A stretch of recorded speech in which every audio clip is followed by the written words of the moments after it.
Xterras are really, really good fun. I raced on the road and I started racing Xterra. Once I discovered it, I realized how much fun Xterra was. There's so much more to the racing, where you have to memorize a course, and there's technical obstacles you have to negotiate, and you often get an adrenaline rush going down the hills. You have to make a tire selection, you have to make a suspension setup. So there's much more to the triathlon. Instead of just sitting on the road and taking as much pain as you can for 2 hours, you get to see beautiful places, you travel in nature. I really enjoy nature, being outside. And the people especially. I think over this weekend you'll realize that the Xterra family is a very different kind of group of people. Everyone knows each other, and everyone's really friendly to each other, and everyone has the same goals, which is basically having fun outside in nature and doing a physical activity. And that's what I really enjoy. I did my first triathlon when I was 14 years old, so since a very little boy I was always very interested in doing as many different sports as possible. I loved riding my knobbly tired bicycle back then. It was long before mountain bikes even became popular.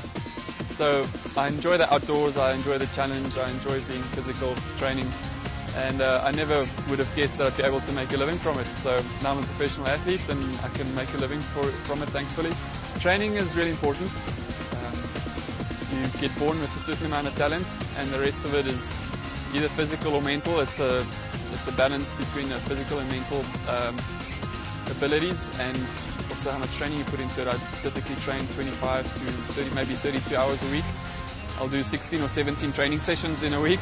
Definitely a full-time job.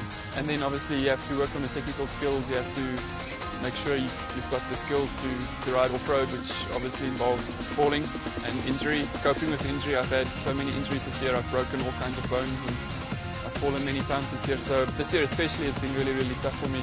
Winning my first Xterra World Championship was the best day of my life. It was better than Sydney Olympics, where I had a great race. An emotional high. It was really incredible. It was my first time in Hawaii. It was the first time I had Xterra World Championships, and I just got this beautiful new Specialized bike from Ned Overend, who's an absolute icon in mountain biking. And I went and I won by 10 minutes, and it was incredible.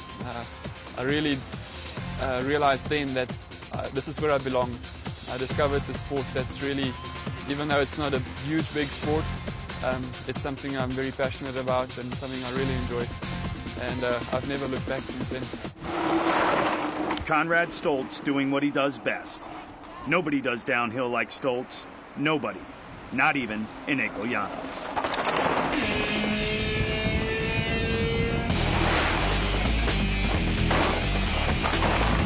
Bombing the downhill separates the men from the boys.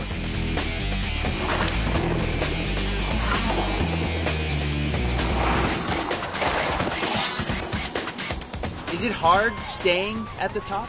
Definitely. The first time, or actually the second time I won Worlds, I thought I could win this thing 5 times in a row. And I just won twice. Because the next year, while I was leading, I had 5 flat tires. The following year, while I was in 2nd or 3rd position, my pedal broke.